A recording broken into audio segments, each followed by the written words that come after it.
নিত্য প্রয়োজনীয় জিনিসপত্র জনগণের ক্রয় ক্ষমতার মধ্যে আনার পদক্ষেপটি, যে পদক্ষেপ যেটা নিয়ে প্রতিটা মানুষ, সমাজের যে কোনো পর্যায়ে যে কোনো মানুষ, প্রত্যেকটি পরিবার যেই কষ্টের ভিতর দিয়ে যাচ্ছে, যে দুর্বিষহ অবস্থার মধ্যে দিয়ে যাচ্ছে, এই যে নিত্য প্রয়োজনীয় দ্রব্যের যে দাম, এটার যে উঠা নামা যেভাবে করছে, এই বিষয়টাও অন্তর্বর্তীকালীন সরকারের প্রায়োরিটি লিস্টের মধ্যে কত নম্বরে আছে। আমি সবসময় এর আগেও কয়েকবার বলেছি দৃষ্টি আকর্ষণের জন্য যে অন্তর্বর্তীকালীন সরকারের সকল কাজ হয়তো সবার কাছে সাফল্য বলে বিবেচিত হবে না, কিন্তু অন্তর্বর্তীকালীন সরকারের ব্যর্থতা কিন্তু আমাদের সকলের ব্যর্থতা। গণতন্ত্রকামী স্বাধীনতা প্রিয় মানুষের ব্যর্থতা।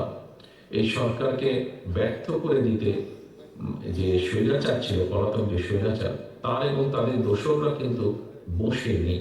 সেটা দেশের ভেতরেই হোক বা দেশের বাইরেই হোক, প্রশাসনের ভেতরেই হোক বা বাইরে হোক, ওরা কিন্তু ওত পেতে আছে যে কিভাবে এই অন্তর্বর্তীকালীন সরকারকে ব্যর্থ করে দেওয়া যায়। এদেরকে যদি ব্যর্থ করে দেওয়া যায়, তাহলে গণতন্ত্রকে ব্যর্থ করে দেওয়া যাবে। বাংলাদেশের কোটি কোটি মানুষ যারা গণতন্ত্রকে ভালোবাসে, গণতন্ত্রকে প্র্যাকটিস করতে চায়, তাদেরকে ব্যর্থ করে দেওয়া যাবে। প্রিয় উপস্থিতিবৃন্দ, এইরকম একটা পরিস্থিতিতে অন্তর্বর্তীকালীন সরকারের কিছু কিছু সিদ্ধান্ত মনে হয় তারা জন আকাঙ্ক্ষা, জনগণের যে আকাঙ্ক্ষা, সেটার প্রতি ভ্রূক্ষেপ করতে বোধহয় চাইছে না। বরং তারা যেটা ভালো মনে করছে সেটাই তারা হয়তো চাপিয়ে দিতে চাইছে। অনেক অপ্রাপ্তি থাকার পরেও জনগণ কিন্তু এখনো এই সরকারের উপর আস্থা রাখতে চাইছে, তারা আস্থা হারাতে চাইছে না। তবে একটা প্রশ্ন হচ্ছে, সরকার কি বৌদ্ধ জনগণের আস্থা রাখতে চায়?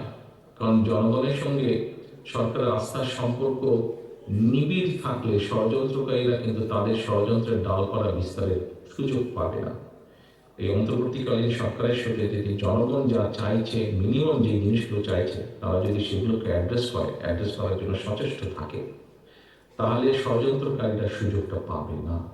একটা কথা প্রায় আমি বলেছি যে জনগণের রাজনৈতিক এবং অর্থনৈতিক ক্ষমতা নিশ্চিত করা যদি না যায়, রাজনৈতিক এবং অর্থনৈতিক এই দুটো ক্ষমতায়ন যদি জনগণের, এই দুটো ক্ষমতায়ন যদি নিশ্চিত করা না যায়, তাহলে গণতন্ত্র উন্নয়ন কিংবা সংস্কার আমরা যত যাই বলছি না কেন, কোনোটাই কিন্তু টেকসই